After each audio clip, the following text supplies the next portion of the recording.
We are live. This is the Reseller Wake Up episode 168. It's a Wednesday, and today we wanted to talk a little bit about Amazon's new inventory planning page. We were messing around with it a little bit yesterday. I had a chance to actually play with it yesterday after the show and kind of see what it's all about. I know John's been doing a lot with it. He's the one that let us know about it. But, wow, I'm really glad they did this. Have you guys, Dusty, Deb, you guys had a chance to look at it yet, or? I just brought up the page because I just learned about it like 2 minutes ago. I don't have it yet.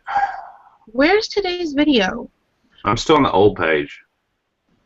I clicked on, or I posted a link up in the I'm looking at your page and it's only bringing up Friday.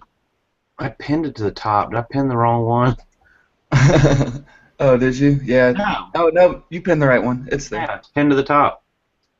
You moron, refresh your browser. No, she's checking my channel, not my Facebook page. Yeah, I'm trying. Here it is now. It came up. The channel, when you check the channel, sometimes the shows, if it's a live show, they show up late for some reason. Yeah. And plus, I'm confusing everybody because I set up the Jason T. Smith show last night, and that's not until Friday, and I never do that. But he wanted a link, so I had to set it up so that I could get him the link and he could start pumping it. But that'll be fun. What? He's coming on Friday? He will be here Friday. We're going to be talking about some of the new changes to eBay's seller policies, and I mean, I've gotten a little taste of it lately, and I'm excited. I might start doing a lot more on eBay if they actually stick to some of the stuff that they're saying. But I mean, Is the Be Cool website coming up for you? It's not coming up for me. BQOOL.com. Oh, Yeah, it says webpage not available, timed out. speaking of which, eBay has 2 live Q&A sessions today. One at 10 Pacific and one at 1 o'clock Pacific. The one at 10 is for standards community chat, and the one at 1 o'clock is for returns community chat. So if anybody wants to go grill eBay, it's in the announcements or somewhere. I don't know. I got an email about it. Yeah. I might listen. Is that the one? Is that the community chat though, where it's like forum type based, or is that like? I've never even checked into anything that eBay's ever put on themselves. I don't even really pay attention to it because I feel like it's just a marketing gimmick. Like maybe they mean everything they say. I don't know, but I like hearing stuff from third parties. You know, I mean, when I have a good experience and I tell everybody about it, eBay's not telling me to tell them. I had a good experience, so I'm letting y'all know. You know what I'm saying? But that's right. That's weird. Okay, so right up, Deb. Yeah, I just went in there and it's no problem. Deb's trying to check the repricer. I guess she's having issues with the web page. Oh, now it comes up. Okay, cool. Yeah, there's a repricer that I started using yesterday called Be Cool. It's BQOOL, but John was telling us about it, and Mike's told us about it in the past, and that you get a 14-day free trial. So I went ahead and just tried it out, and wow, I mean, it made a big, big difference. I think I did like $500 yesterday. It's a horrible program. Stinks. Don't use it. Don't. Well, the problem is something like this comes out that's a good tool, everybody jumps on it, and the next thing you know, it gets trashed, and you got to look for another one. Yeah, I don't know. There are other replacers out there that have been around for a while. You're like, oh, don't tell anybody about it. Nobody else needs to use it. I'm the only one that needs to know this product exists. You know, if they actually would make an affiliate link so that I could get paid for telling them about it. Did you check to see if there was one? They don't have an affiliate. I don't think so. Maybe I'll get a hold of them and be like, hey, yo, I got 2,000 subscribers, guys. Come on. Oh, good God. They laugh at you. They're like, 2,000. That's great. Hey, I got to go and work on this thing over here. Peace out, bro. You're up there with Christine.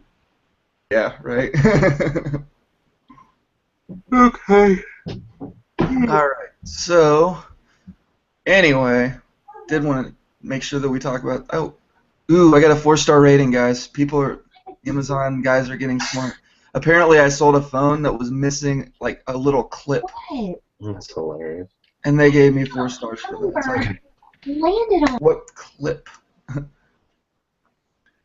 I don't even know what they're talking about. They said that there's like a little thing on the stand that's like an adjuster or something that, I don't know. I'm going to have to get a hold of this guy. Sounds like he's might actually be cool and respond, so we'll see how that goes. What was a What was it for? Did you send a hidden blade without a box? Is that what it was? Wait, was it on eBay or Amazon? Amazon. I sold it. It was just a phone. I sell a lot of those cordless phones, you know, and it was missing like a clip on. Oh, the hip clip? Because so many people walk around with their phones? It wasn't the hip clip. It had the hip clips. It just didn't have there was like an adjustable thing, I guess, that goes on the back. There was a wall mount, and then he's saying that there was supposed to be another thing. And what did he give you? What star did he give you? 4. Leave it. Leave it. I wouldn't even bother. That's a positive. Oh, okay. Okay. Yeah, 4 and 5 are basically positive. Don't rock the boat. Because then he could come back and go, you know what? I'm gonna leave you a 3. Yeah. I totally would just leave it. Yeah. All right. Yeah, 3. The neutral will actually pull you down and count as a negative, but 4 and 5 are cool. Yeah, I've been trying to get this one neutral that I have. It's a 3, and it just says okay. And it was on flea treatment, and I know they were giving me a product review that the flea treatment was okay. But I've tried to get them to remove it, and they won't. And I'm like, come on, this is not about me. That makes no sense. They should definitely remove something I'm not okay. Right. Yeah, they shouldn't be leaving stuff that makes absolutely no sense like that. Yeah, it just says okay. Whatever. Ah, crap it. All right, so I'm on this inventory planning page right now. Let's see. Ooh, my estimated lost sales went from like 175 to 193 since yesterday. Apparently, I've run out of stock on some things. So I guess I could just screen share. Let's see. Let me make sure I don't have any incriminating information on my. Just make sure you don't have like restockable products and stuff. I got some private label stuff, so I can't screen share mine, or I would. Yeah. Yeah, this shouldn't be a big deal. All right, so I closed out all the porn links. Well,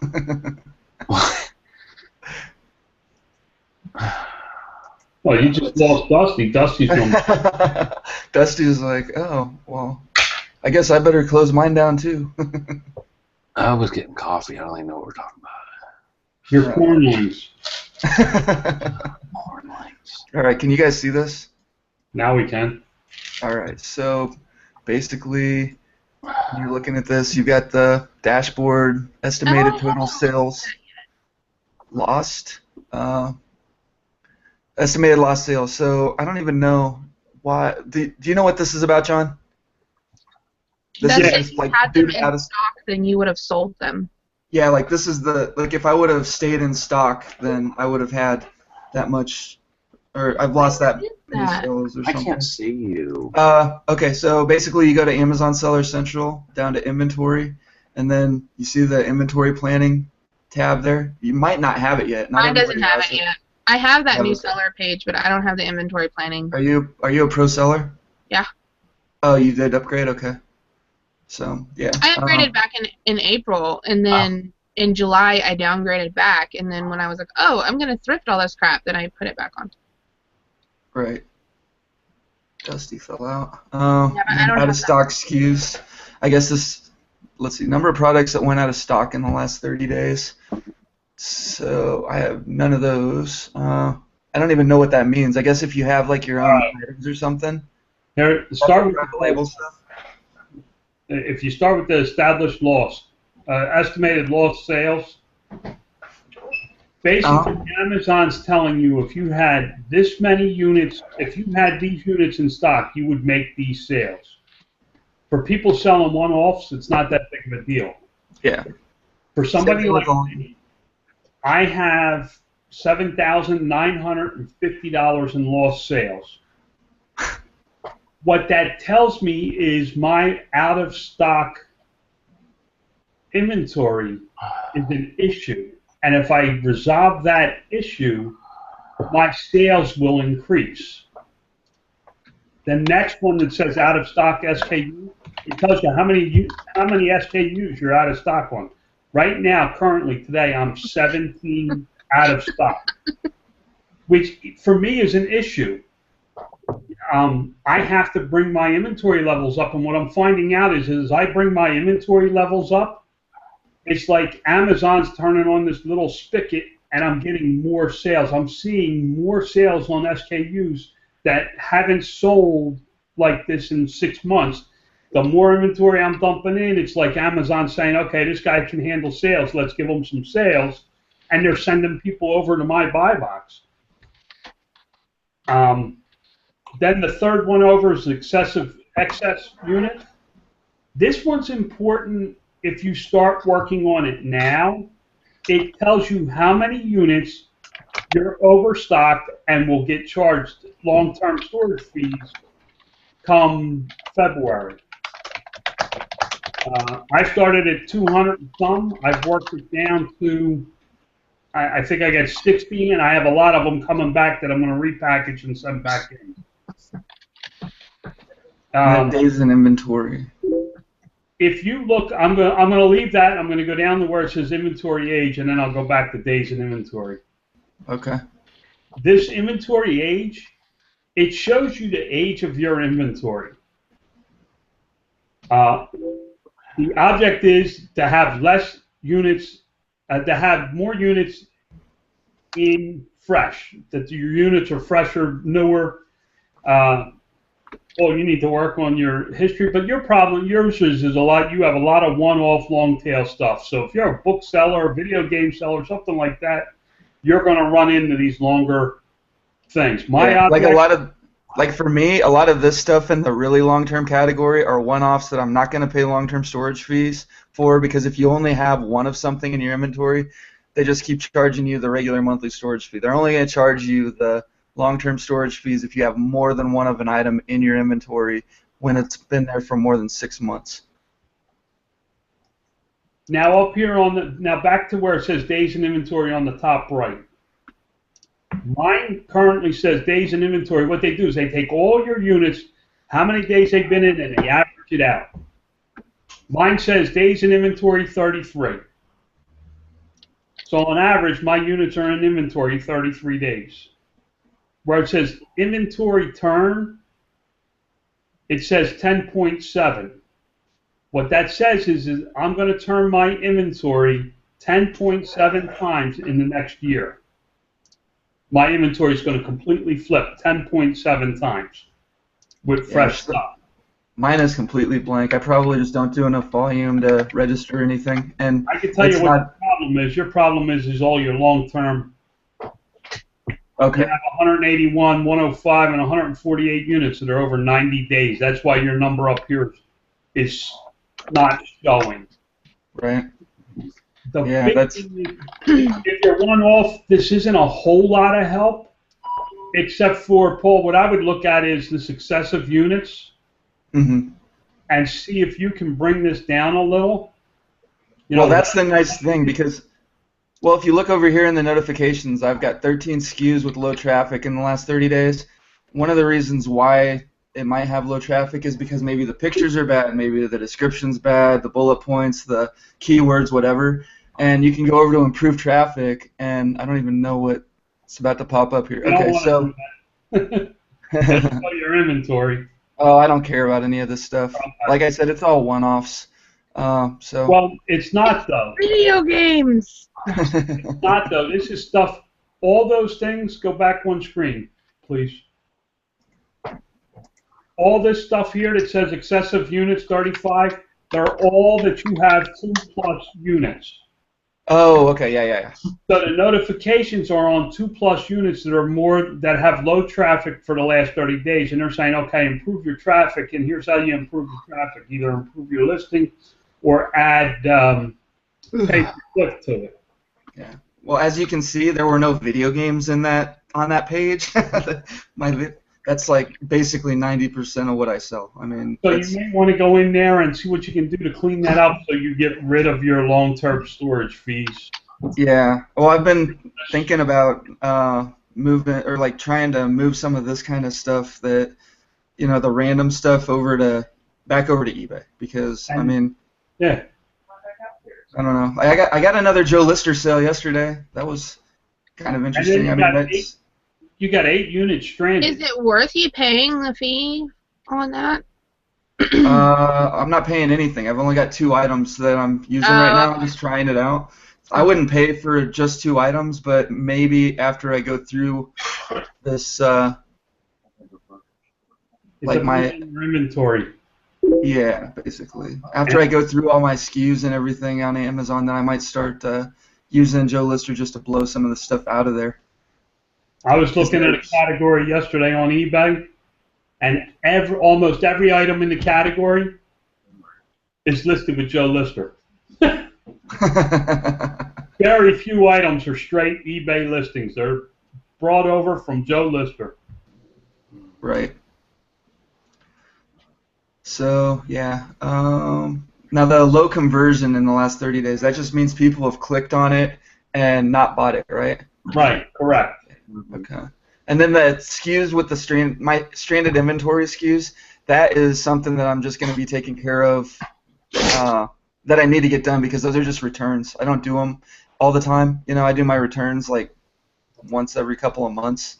So they're just items that I thought they were already reconciled. I thought Amazon sent me an email that said, hey, this was damaged in our warehouse. This is what we're reimbursing you for. And then I go back and check my stranded inventory, and they're in there, and they want me to either relist them or have them sent back to me. So, And I don't know. if you ask to have them sent back to you, it's when the warehouse has a free minute they get sent to you. It's not. Yeah. They tell you it can be 2 to 4 weeks. I had a bunch of stuff sent back to me, and I've sold 4 items while they're sitting on the shelf waiting to get sent back to me. So I'm okay with it. Yeah. Deb, don't type so loud. All right, so. All right. I'll be Deb. What's up, Mike? I just got here to start over. That's you all the time. What are you talking about? It's because it's a cheap Chinese keyboard. You got like a click-clack keyboard. It's like, Is that one of those mechanical keyboards? No, I had my old Dell one, and it just had way too many beverages spilt in it, and I found this I don't know, it came with a bunch of storage unit crap. I don't even know what brand it is. Me or something like that. I thought if you pour coffee in it, it works better. It's Micro Innovations. Yeah, no, it didn't really work. And I was like, you know what? After like 5 years, I'm gonna get rid of that keyboard and put this new one. And this one's just loud as crap. I might have another one somewhere. I'm gonna find a silent one just for you guys. That would Hey, be. Matt. they do make those silent keyboards. You know, it could be because I learned to type on a manual typewriter. Yes, back in the old days, and it could be that I'm just very heavy-handed when I type. I actually learned to type on a typewriter, too. He's just making excuses, Paul. That's all it is. I know. Paul's I know. old too. He always types like he's angry. Oh, well, the thing is, he usually is angry as he's typing. He's like, "Oh, what do you mean the fucking?" Stupid! Why are you so stupid? Bundles. That's why he can't spend any time in the Facebook groups, and he's always leaving them because he gets mad at all the questions. You're gonna make me type loud. Matt Holland's in the chat still. He's running for commissioner. If you guys like. Commissioner of what? Ohio, right? Just I think county commissioner or something like that in his county. But he's done a couple of YouTube videos and stuff on it. It's pretty sweet, actually. It's interesting. I think he used to be a police officer, right? Yeah. I don't know. I don't try and creep on people and learn all their backgrounds. Yeah. We talked about it in Paul's not talked about it in the meet and greet, or I think Chad brought it up or something like that. I forget. It's been a long time ago. But Oh, okay. That's why I keep Dusty around. He handles all that stuff for me. So if I have a question, I just ask him. Get out of my Anybody get an email that says that they're allowed to list weapons or weapon accessories? I saw that there was a lot of people received that yesterday. I didn't get one, but I saw Is that on eBay or Amazon? Amazon. They sent it out to everybody in the sports and outdoors category as just a reminder. I have sports and outdoors. I didn't get one. Well, anybody, I don't know, you maybe had to list certain items or whatever, but it was sent as like a reminder thing. The way they worded it was like total scare tactic, though. Yeah. At first I was like, what? Restricted? What did I do now? They had I think there were some recent issues with like knives, switchblades, automatic knives, things like that. So you must have some knives listed. I had some. Or had some. I had, what was it? Gun cases. That's what I was selling. I'm assuming that's what it is. I can't think of anything else that I sold. Oh, well, I mean, I had kitchen knives. I don't think those count as weapons. Those are in the kitchen category, right? But you haven't been around my house.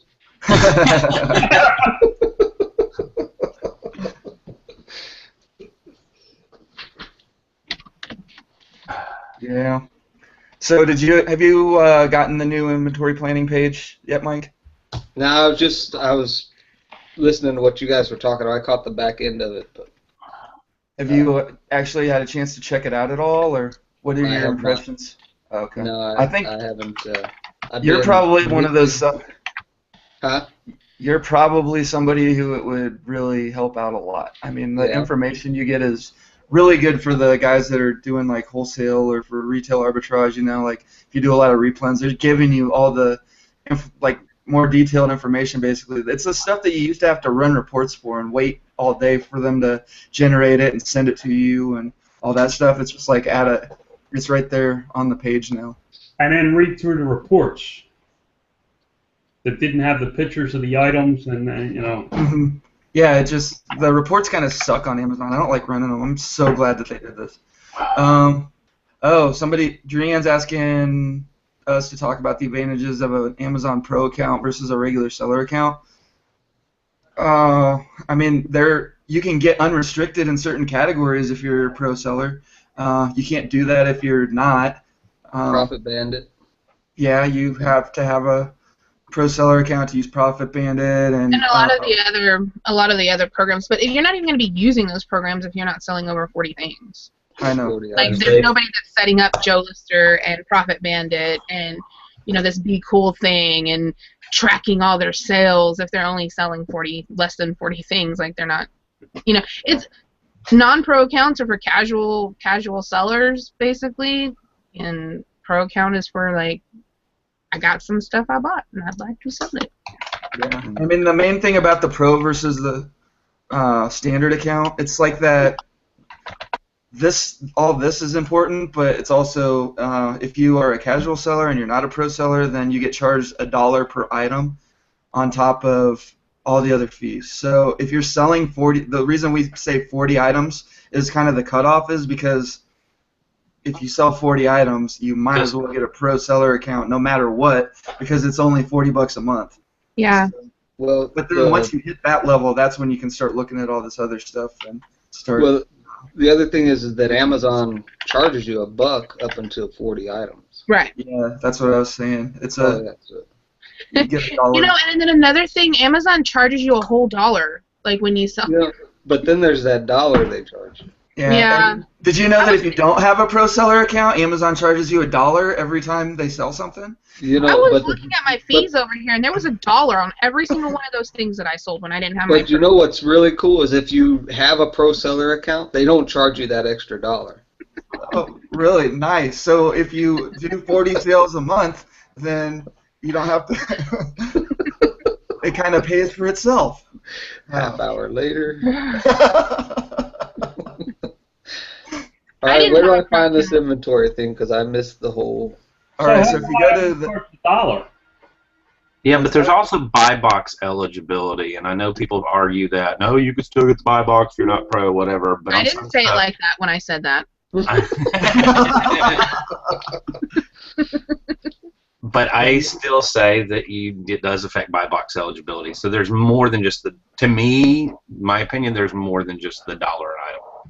Right. So to get to this thing, Mike, you just go to Amazon Seller Central and click over the inventory, and there should be the third one down is called inventory planning, and it should say new right next to it if you have it. I would imagine they would let you in on this because, I mean, I don't know why they would let a seller like me that's not really that huge and this doesn't even really help. And then I wish I had a friend that worked on that like does the Amazon stuff that uses these that would have told me about this a while back. I know, right?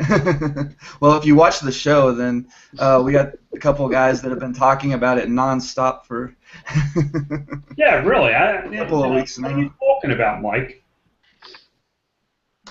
Well, he's going to need you to save his cell phone number so that next time something like this happens, you can make sure and give him a call as soon as you find out about it. Right. Even a instant message on Facebook would be nice. Instead, I get messages like, "Hey, look at me! I have all the best sales in the world. I sell everything. I make all the money. Oh, look, I make more than both of you guys combined." Yeah, Look how much I made yesterday. I dropped out of that one. Yeah. You didn't like that number yesterday? I did actually. Your yesterday's number was about my whole month so far.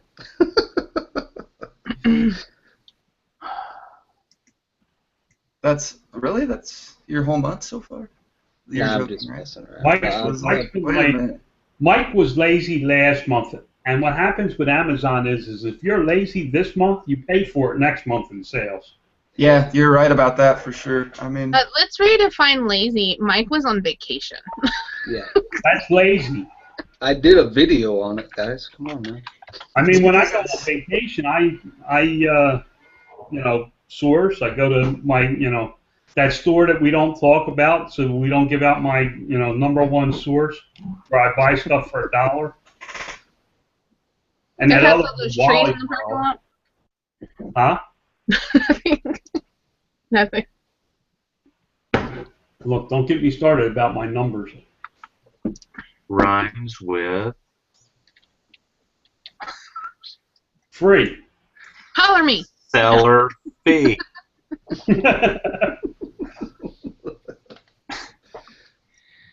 Oh, good Lord. We need to talk about eBay so Chad doesn't get upset. Yeah. I'm we realistic talked about eBay. right now. We talked about eBay yesterday. Well, he missed that whole thing. He got in on Amazon. Oh yeah, he was all trying to tell us that we need to change the show to the Amazon Wakeup. So if you're an Amazon seller, the best thing to do is get Joe Lister, and then you can move your stuff over to eBay. That's for you, Chad. So, we said our piece about eBay. All right, back to Amazon, guys. I mean, honestly, I'm using the free Joe Lister, like the free 2 listings or whatever, and I've been getting sales on Amazon or on eBay from Amazon. I've got like a couple items that just slowly but surely I mean, it's not like a crazy amount, but go ahead. I paid Joe Lister. Oh, I should try it on a product that I have. No, I shouldn't. Yeah, so if you sign up for Joe Lister, you can have 2 free listings on eBay without paying anything. And then if you want to upgrade to like 100 listings, I think it's $25 a month. And it's like $50 a month for 1,000 or 500, isn't it? Something like that. 500, I think. That's the one I got. Yeah, I can't remember exactly how many you get, but I started using Joe Lister like a month ago, and I've got a couple of I just tried it out with a couple of smaller items listings from Amazon, and one of them is a one-off that hasn't sold yet, and the other one I've been selling like one a week or so, and they aren't selling at all on Amazon, so I don't know, it's kind of weird, but.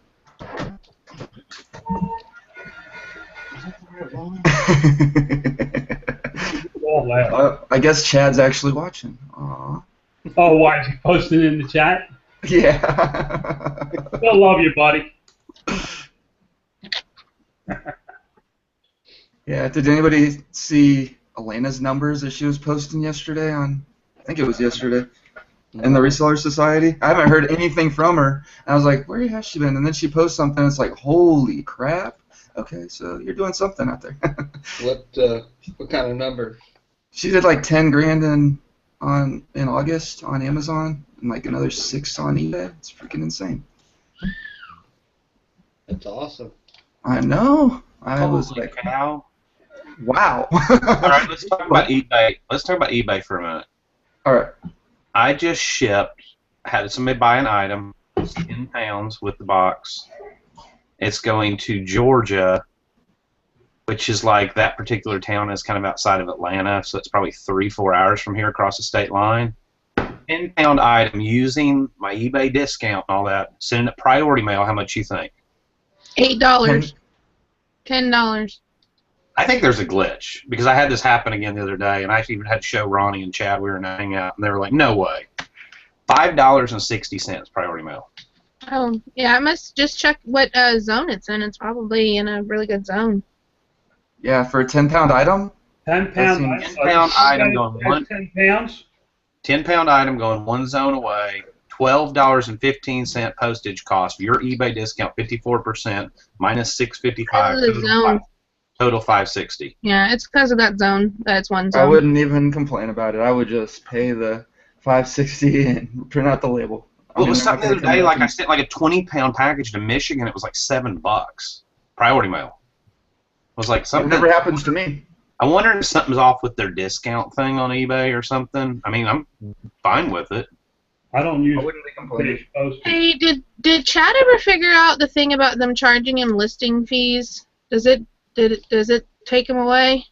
Because I just have like 72 listings that I'm relisting, and it's charging me $7.22 fees. Something was about the promotion. I know the 80 item promo. I heard that. I mean, we are talking about eBay now, so maybe Chad will just come on and tell us. But just remember, as soon as it gets here, we're switching. Yeah, going back to Amazon, we forgot to mention something about if you don't have a pro seller account, they charge you an extra $1. What? We should put that in the title. I don't know. For me, I like eBay. I mean, I don't talk about it much, but it's still a good chunk of income for me. I mean, I'm not gonna cut my nose off to spite my face. I stay up on top of my updates. I have somebody doing the stuff. This month I'll probably do $8 grand in sales. I mean, it's not a bad platform if you pay attention to what you're doing. Go ahead, Deb. Me? No, Deb was going to say something. Oh, I think so. No, I wasn't. I was stretching. Oh. You know, it's with me. It's better money. You know, it's I can make incredible profit margins on stuff on eBay. Mm-hmm. Just picking up a random item from storage units or junk stores or whatever. I mean, I can turn $1 into $20 easier. Now to do that on Amazon is a lot tougher. Yeah, and the other thing about Amazon versus eBay is just I feel a lot safer selling on eBay than I do on Amazon. Even now, I still feel like when I'm listing stuff, what if I'm missing something? What if I forgot something? Like that 4-star feedback that I got today for that one item that it was missing a little clip, and the guy didn't give me 5 stars because of that, you know? And that can affect your... What's that? Did you see my Amazon numbers? Yeah. $2,500 in one day? No, I'm talking about Chad's in the room. Oh. What's up, Chad? How you doing, man? Hey, and let me make this perfectly clear. I was saying you should do an Amazon. You should change it to an Amazon show. I was actually being honest and sincere that a dedicated Amazon show. You know, you guys said, yeah, they've got them on Spreecast, and I'm like, but there isn't any on YouTube. Yeah, Chad is right about that. When he said he was serious, I thought he was breaking our chops because the show he did 5 days ago or whatever, I walked in that, man, I felt like I got hit with a sledgehammer. No, that it isn't what it was about. We're just messing with you, Chad. We know you're joking, and we No, know but that. really, I mean, I knew you. I'm not trying to push you out of eBay. I'm just saying that there is a market for just Amazon. You know. Yeah. I agree with you. I feel like most of the people that are doing both, or most of the people that are doing Amazon are probably doing both unless they're doing it on a gigantic level. You know, I mean, when you get to the point where you're doing $100,000 a month on Amazon, then you probably don't need to mess with eBay. But I also feel like just about everybody that does Amazon has done eBay at some point where they can relate to everything we talk about and take something away from it. So, Yeah. I mean, talking about both, I don't know. That's why I put eBay and Amazon both in my titles. The guys I know that are doing $300,000 a month or $150,000 a month are on both platforms, Yeah. and they use Joe Lister. Yeah, those what is it? The wholesale formula guys. They're doing just on accident. They're doing $10,000 a month on eBay. Just on accident? Pure Yeah, accident. it's like they were listing, like putting up their returns or whatever, and then they just kind of gave up on that, and then I guess Joe Lister came around, and so all they do is Joe Lister their stuff directly to eBay. That's all they do, just the stuff that they've listed, because they donate all their returns. Yep. And they're doing $10,000 a month with what they're cross listing on Joe Lister. Now, how are you doing with Joe Lister now? Have you sold anything? I have listed like 5 things in the last 3 weeks on that thing. Okay. It's the bomb. So if you use all your listings, then you're probably going to be able to sell stuff on eBay. Yeah. But if you're like Mike and you pay, What's that? if you're like Mike and you pay for it and only use like 5 of the 100 listings, then don't expect much. Yeah, right. Well, I'm not complaining. I know whose fault it is. Did you mention earlier when you were talking about the Amazon Pro accounts and the regular accounts that you can't use Profit Bandit unless you have a Pro account? Yeah, all of those apps and everything, you have to have a Pro account because that'll give you like the numbers. I can't remember what the numbers are, but it's like some kind of serial number or something associated with your account that you have to input to give them permission to access all your account information. And that's messed up because it's your MWS information, your Amazon Marketplace Web Service information. Yeah, and that's messed up because I actually bought Profit Bandit before I had a Pro account on Amazon. If you're grandfathered, then they have a workaround. I wasn't. So, yeah. I mean, I guess people that... But Yeah. Chad, you sell on Amazon, don't you? No. Nothing? No. No, be strictly eBay. No, Why do you look at me like that's like surprising? Because I actually... Like you think I'm a person that goes out there and says one thing and does something else? No. I knew that you were heavy in the eBay, but I thought there was some stuff like you send in the Amazon. I didn't know you did 0 on Amazon. I've dabbled. It's just, if I find something that's really cool, I mean, and I've said this, there's one He's thing... a recreational user. Huh? You're just a recreational user? Yeah.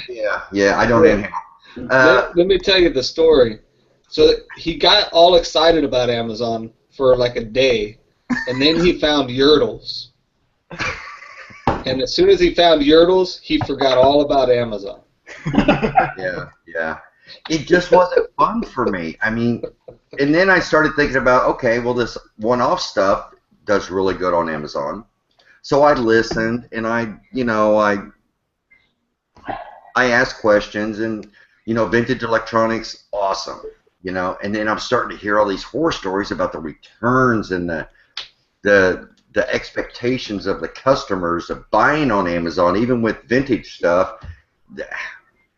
So I'm like, screw it. The type of stuff that you're passionate about, you like to clean items, research items, you're a lot like I am with eBay. The type of stuff that you are attracted to that you find in thrift stores because that's where your knowledge base is not a good carryover to Amazon, period, at all. Yeah. If you're the type of person that wants to sell your item, then you're probably better off selling it on eBay. Because I mean, if you get something and you can make it yours by doing a good description, cleaning it up, making sure you know everything about it inside and out, then all of a sudden you can like sell that part of it and on eBay. You can't really do that on Amazon. On Amazon, everything's a lot more like less personal, I guess. I mean, it's not personal at all. And also, you know, but I'm not blind to the idea of Amazon, because luckily I've got a lot of friends who do sell on Amazon. When I find good stuff that would be a good fit for Amazon, I make deals with fellow resellers like you guys, and you know, we both make money. So I'm not blind to Amazon. I mean, Amazon's literally making me money because it's going to Amazon sellers. So well, that's the thing. There are a lot of items that sell for so much more on Amazon than they do on eBay, that if you get to know some Amazon sellers, like I was looking at a bunch of DVD box sets the other day. You cannot get ungated for DVDs anymore, guys. I mean, they got it closed up super tight. It's really, really hard. Costs a lot of money. You have to be like a legit DVD seller. Yeah, you need to be like ex-Blockbuster franchisee, you know. Yeah, exactly. And but I mean, I know some guys that are ungated in DVD, so I can just, hey man, would you give me this much? I mean, if I can sell something on eBay for $40 that sells for $120 on eBay, and I can call a friend and be like, hey, I'll sell this to you for $30 because of my fees and the shipping and all that stuff that I have to pay if I sold it on eBay. Still make the same amount of money. Don't have to wait for it to sell. You know, I mean, it's still good. I mean, there's been times I've gone out sourcing, and I'll go ahead and say Adam, Dusty, some others. There's been times I've been out sourcing, and then within a half an hour after I get home, I got money in my PayPal account. I mean, it's that quick. Nice. They give good, fair prices, but it's still a huge profit for me, and it's going to be a huge profit for them. They can double their money, and I've like 100 times my money. I mean, so it's a win-win. So basically what you're saying, Chad, is the next time you offer up a lot of stuff, we should like negotiate a little harder.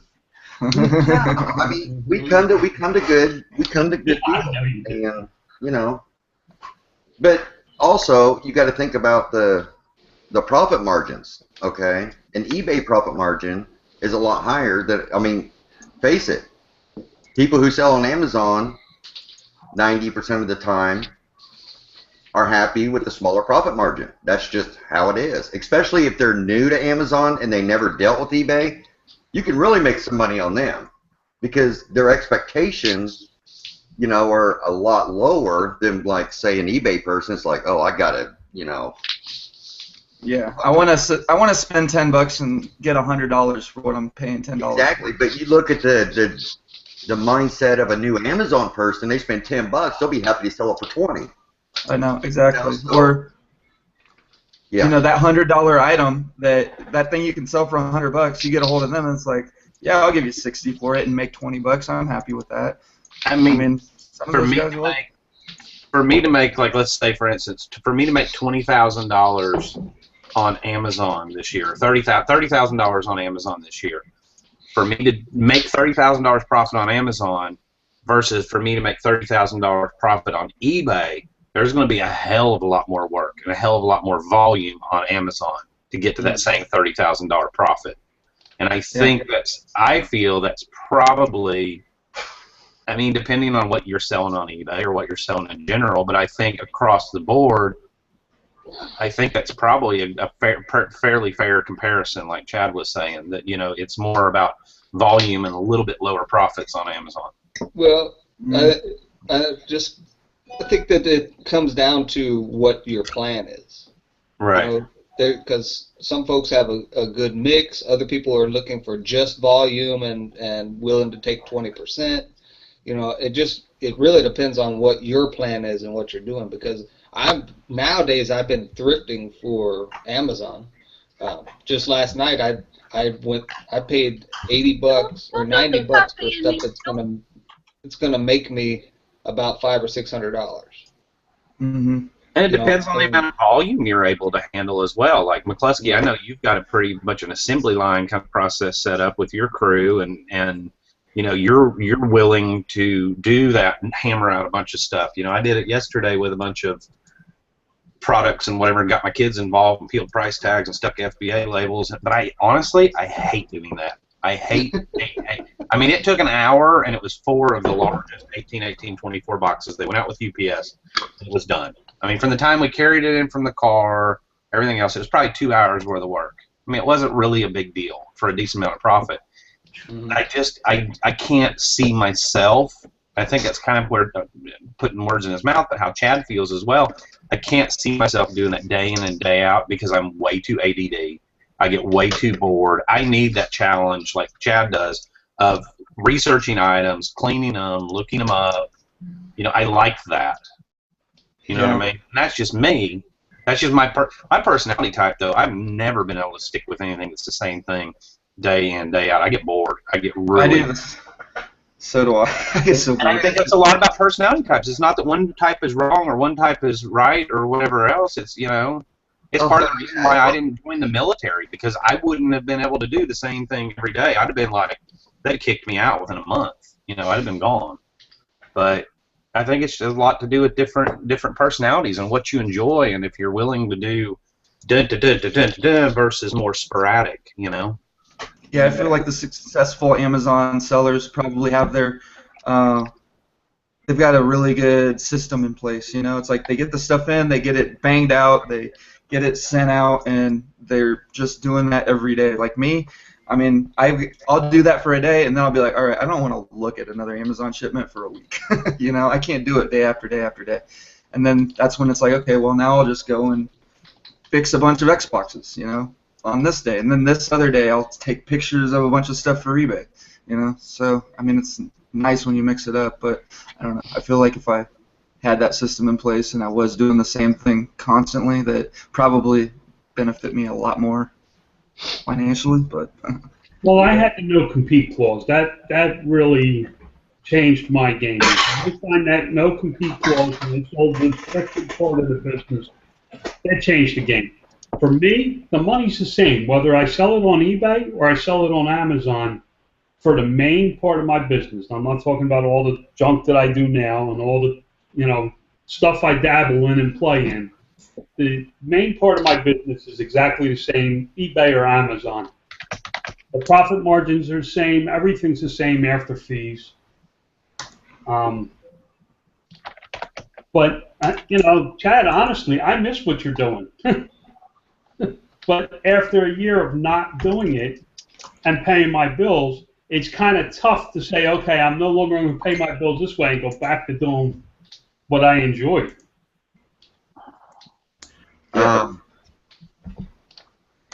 Let me ask this. I heard, and because I'm not Amazon, but I've always heard this. You know, the big plus side to Amazon is, you know, you do it, you ship it off. You want to make time for yourself. You know, it's that. John and Mike talking about how because he went on vacation, you know, his sales are nil the next month.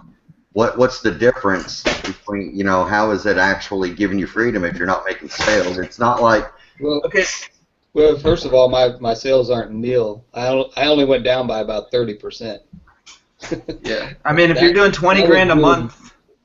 Oh, sorry. I was just saying that was doing basically nothing. I only went down by 30% versus eBay, where I stopped eBay for about 2 weeks and I had 0 sales. really? Yeah. Okay. I mean, the same thing happened with me when I moved. You know, I mean, I didn't do eBay at all, and I still haven't gotten back. I'm getting to the point where I'm getting back into eBay again, where it's starting to become viable again. You know, like it's enough. I'm making enough there where it's like, and it has an impact. But I mean, for a long time there, one of the reasons why I kept doing Amazon is because I quit eBay or I quit doing anything for like a month. You know, and then eBay ended up going to 0 like that, and Amazon, I just kept doing decent numbers on Amazon, you know. I mean, And that was a legit question. I wasn't being sarcastic or anything. Just that's the first time I'd ever heard that statement, or that somebody actually suffered from not, you know. Well, let me reiterate. If you keep your work level the same all the way through, what you do this month affects next month's sales. So if you take time off this month, you're not sending in the shipments. Yeah. Well, So that's the same as eBay. naturally go down. Yeah. But if you're saying, okay, I'm going to go on vacation next month, and you put in an extra 20 hours this month, your sales aren't going to go down because you're going to have the inventory to carry you through. Well, you'll get a bump too. I mean, like with Amazon, you know, when it's kind of the same when a shipment hits the warehouse on Amazon, it's kind of like eBay where you list a bunch of stuff and they push it out there. Well, on Amazon, it's like all your really high-ranking items just sell really fast, and as soon as it hits the warehouse, you got those couple days where all the high-ranking stuff is just blown out. Especially if you're not like sending in 100 of something, like if you don't have unlimited inventory or whatever. But you know what I mean? Like, what's that? Yeah, you got to stop the show. Gary V is live. Oh. For me, Amazon is my. I mean, this is how my business model works. Amazon is my passive income, and I hate the term passive because I don't think anything is actually truly passive. I mean, you obviously have to keep buying stuff, and you still have to attend to your stuff, but it's more passive. It's more like Pat was saying, you know, Amazon is more like, okay, I'm putting my eBay inventory on hold because we're going out of town, or we're going here for a few days, or we're going to do this at Christmas, whatever. Amazon provides that kind of passive residual income constantly, as long as I'm at least feeding it something. Whereas eBay's more I mean, yeah, it requires more work, and it requires more inventory space in my house, but it's more, I don't know. Hold on. Besides taking pictures, I think there's more work when it comes to eBay. It's getting a little bit, I mean, you're still packaging each item. You're putting it in your stuff. You're putting it in a box. I mean, you're shipping it out. You're just doing it all at one time. Yeah, that's the thing. You do everything. Yeah, you're not individually boxing something takes a lot longer than having 50 things and putting it in a box. Yeah, exactly. It is a lot less work to do Amazon as far as like. Yeah. First of all, it's all up front. Second, okay. Imagine if you could do a listing on eBay and that's it. Now you don't have to touch it anymore. You don't have to do anything anymore. When it sells, it ships out by itself. If the customer has a problem, then the eBay takes care of it. All that. That's kind of Amazon. You know, if you send in 100. I understand what you're saying, but a lot of times, you know, I can list something and throw it in a, you know, The problem or is that it's just not apples to apples. It's stick apples it on to the shelf. I mean, I understand. doing a side-by-side comparison is never going to come to the same finish line. It's just, you know, it's just different business.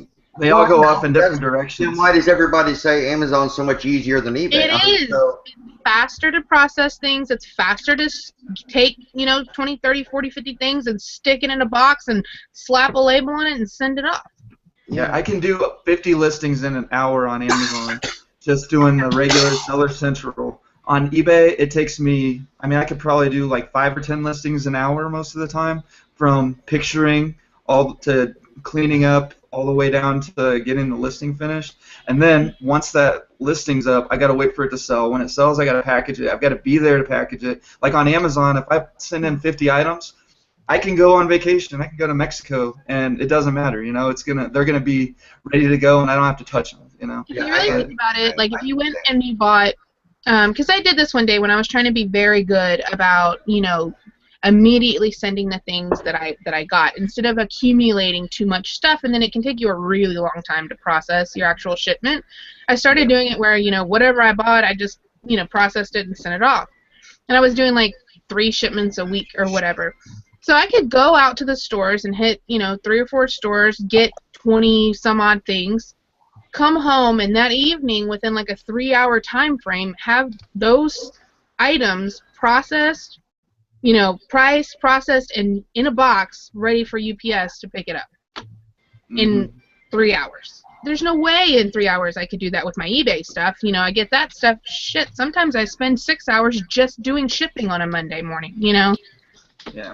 You're just a lot less restricted on what you can sell on eBay. You know, you can basically sell whatever you want. There are some restrictions, but for the most part, you can sell just about anything. On Amazon, it's not that simple, you know. And one of the things that I started doing recently is finding things that any kind of stuff that you can sell on eBay, you can list on Amazon for the most part. And if you're already going to take pictures and list it, why not put it on both with that, with the Joe Lister thing? That's kind of been my thought process lately. Is if I'm already going to list it, I know I'm going to be able to sell it. Why not put it on both platforms and see which one I can, get the money from? Right. It just works out that way. I mean, and then on top of that, like Deb was saying, is I can just throw it in a box with the 200 or 300 other things that I'm sending into Amazon, and it'll sit right there. I don't have to touch it again. All right. Because the margins, we talk about the huge difference in the reason why everybody is doing this is making money. The margins are way different. Just like Dusty's talking about. It's night and day when it comes to the amount of money you make margins wise. But Chad, the kind of stuff you sell is not. You're an exception. You and I are an exception to the general. Like I sell industrial stuff, or I'll sell collectible stuff, or I'll sell whatever. Yeah, there's great profit margins. That's totally different than like the Depends pads that I sent in yesterday. I was actually sitting here looking to see what their comparable was on eBay. Not only is there more money on Amazon, there's less money on eBay, but that's totally like not apples to apples. Yeah. Well, I mean, for me, like we're selling different type of stuff. We're not really selling retail package stuff on eBay. Well, like for me, it's the total opposite. Video games are. If you're selling video games, you should be doing it on eBay or on Amazon. That's all there is to it. I use eBay to unload. Like if I buy a giant collection, and I end up with a bunch of games that it would sell for like $3.99 on Amazon, then I'll put those on eBay in a big lot. But that's the only thing. Aside from that, I mean, there are games where I can literally sell it for $20 on Amazon or on eBay or $40 on Amazon, and it will not sell for $40 on eBay. How's your turnover rate? I mean, as far as returns and stuff on video games. I mean, a used video game, is that dangerous at all to mess with? Not at all. Dangerous, but I never have issues. I mean, I get every once in a while I get a return, but I mean, if I buy a stack of 360 games. There's 30 games in the stack, and I sell them on average for $20 a piece. Maybe one of them will come back, and then it's like, oh, whatever. And then I just get it back and check it, and then send it back in. It doesn't. And they're so cheap to ship. I mean, a box of 50 video games costs like $5 to ship into Amazon usually, $5 or $10, and then you have it sent back to you. You just throw it in with another shipment the next time it goes out if there's nothing wrong with it. But I think the bigger hang-up for Amazon is the additional rules. Yeah, you can't just grab a video game and put it in a basic case and take a picture of it and throw it up on Amazon. It's got to have everything that it came with is supposed to be sold with. Now, does everybody get in trouble for it? No, but the same thing. It just there's the same thing with selling like used electronics and stuff like that. It has to have the remote. It needs to have like basically the things that it came with when it was purchased. That's a question that I have. How you guys feel, and you don't have to say anything if you don't want to. It's just a question. I had a question. I've contacted Amazon a few times just about different practices that I know other sellers have that I've seen, in Facebook. And they're like, oh, well, I do this and this and this. And I'm like, are we allowed to do that? And I'll go look at the help section, and I can't really find the answer. And so I'll ask Amazon. And multiple times now, like, they've said, well, if you see things like that, you need to report it. Mm-hmm. And I was like, well, I'm not trying to get them in trouble, I'm just trying to find out if we're allowed to do that or not, Yeah. So how do you guys feel about, because I've seen in other groups sellers talking about, well, we just need to start reporting these. We need to start reporting these, Hey, I've said it a million times. I've said it right here on the show. Now, Paul, okay, say that behind you, those video games, those cartridges, the Donkey Kong. Okay. legally, you can't send that in unless you have the box and the book, even though it's used, right? Yes, you can.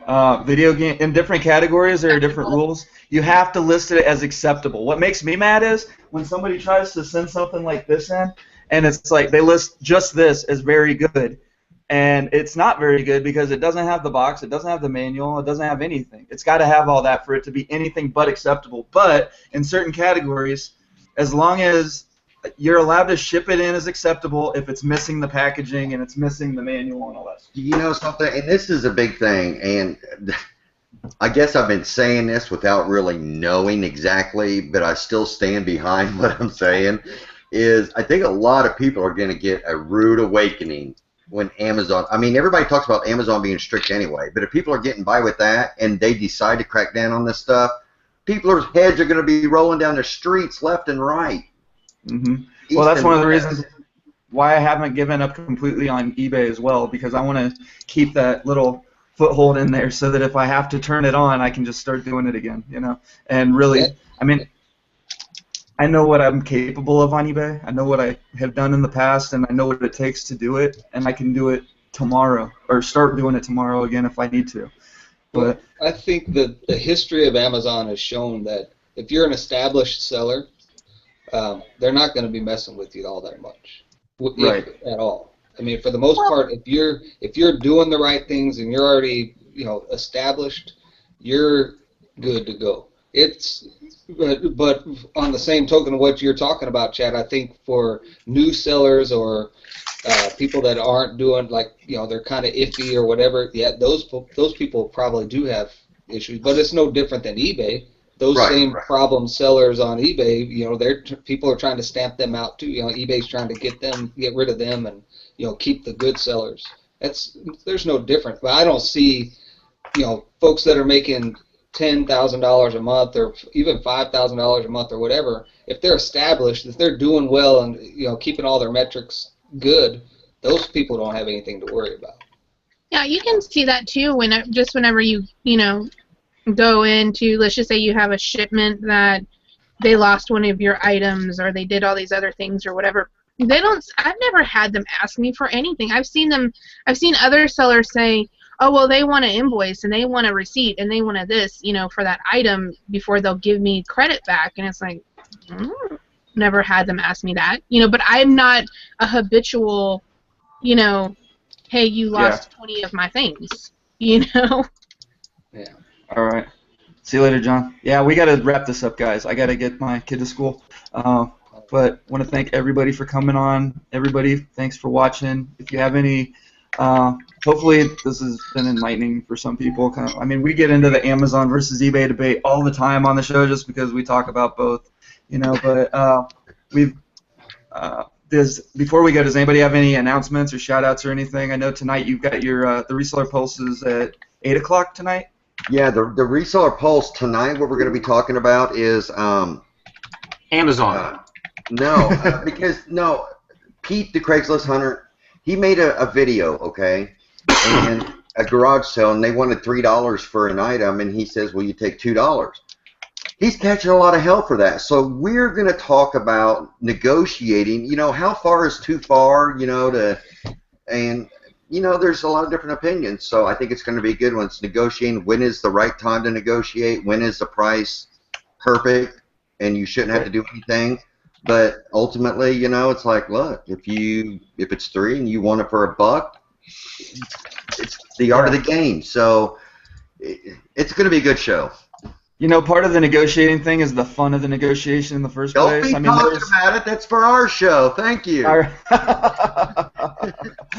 All right, but we'll be watching. You're right. You're right. It's the art of the deal, man. It is. So don't miss it tonight, 8 o'clock Eastern Time on the Golden Finger Picker. If you, for some reason, aren't subscribed to Chad's channel, if you go to my landing page, my main channel page, he's one of the channels that I have pinned on the right-hand side. So go check it out. The Reseller Wake Up's my Facebook group. I pin the latest episode of the show every day. Easy way to find it there. You can also just subscribe to my channel, that little red subscribe button down there. And if you like the content, if you like what we're talking about, hit that thumbs up. Always appreciate that as well. But we will see you all Friday. We're going to have Jason T. Smith on. Should be a really good eBay-oriented show for once. But, yeah, we will talk to you all later. Thanks for watching. Thanks, everybody, for coming on. And Bitcoin.